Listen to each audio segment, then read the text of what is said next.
Hello friends, welcome back to my channel. तो आप कैसे हैं? आई होप आप सब ठीक होंगे।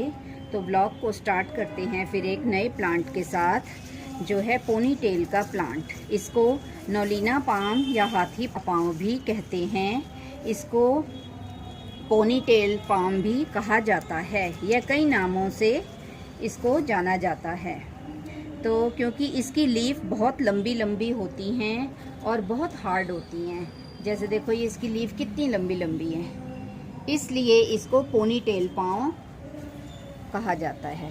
ये पोनी टेल पाम है और ये बहुत हार्ड होती हैं, बहुत ज़्यादा हार्ड है ये लीफ।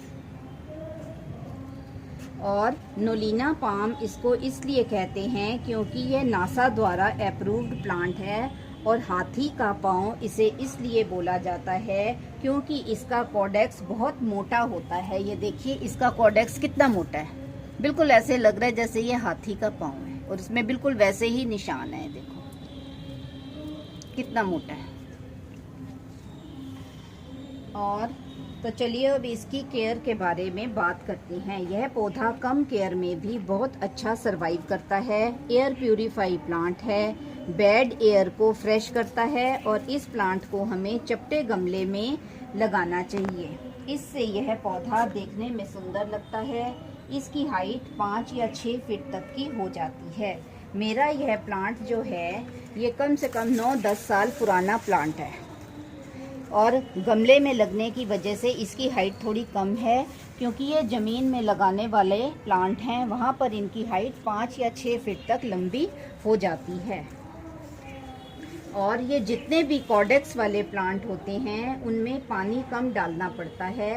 साल में 1 या 2 बार इसमें कंपोस्ट खाद भी डाल देनी चाहिए और सर्दियों में इसे एयर वेंटिलेशन में रखना चाहिए। यह ड्राई नेचर का प्लांट है। अगर इस प्लांट की केयर की जाए तो इस प्लांट की एज कम से कम 60 या 70 साल तक रहती है, क्योंकि मेन इसकी केयर का कारण जो है वो इसका कॉडेक्स ही है। अगर इसके कॉडेक्स की आप केयर नहीं करेंगे जल्दी मर जाएगा। और इस प्लांट की रीपॉटिंग भी बार बार नहीं करनी चाहिए। रीपॉटिंग बार बार करने से भी यह प्लांट खराब हो जाता है। और जब आप नर्सरी से इसे लाएं तो इसका ट्रंक भी चेक करके लाना चाहिए कि ये जगह इसकी हार्ड हो। अगर हार्ड नहीं होगी तो भी यह प्लांट घर में लाकर थोड़े टाइम बाद खराब हो जाएगा। और मई जून के महीने में इसे डायरेक्ट सनलाइट में भी नहीं रखना चाहिए, नहीं तो इसकी ये लीफ भी खराब हो जाती हैं। और यह वैसे तो यह रफ एंड टफ प्लांट है। इस प्लांट की प्रूनिंग भी नहीं की जाती। यह प्लांट जो है बहुत स्लो ग्रोइंग प्लांट है। इसकी मिट्टी वेल ड्रेन होनी चाहिए। वेल ड्रेन मिट्टी के लिए हमें गार्डन सॉइल प्लस कंपोस्ट और रिवर सेंट जो है, इन्हीं चीज़ों का ही मिक्सचर सही रहता है। और आप कोयले, कभी कभार आप इसमें कोयले के छोटे टुकड़े भी मिक्स करके डाल सकते हैं।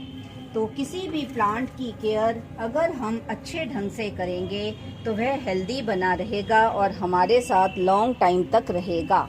अगर आपको प्लांट्स के बारे में मेरी यह नॉलेज अच्छी लगी हो तो मेरे चैनल को सब्सक्राइब करें और मिलते हैं फिर एक नए प्लांट के साथ।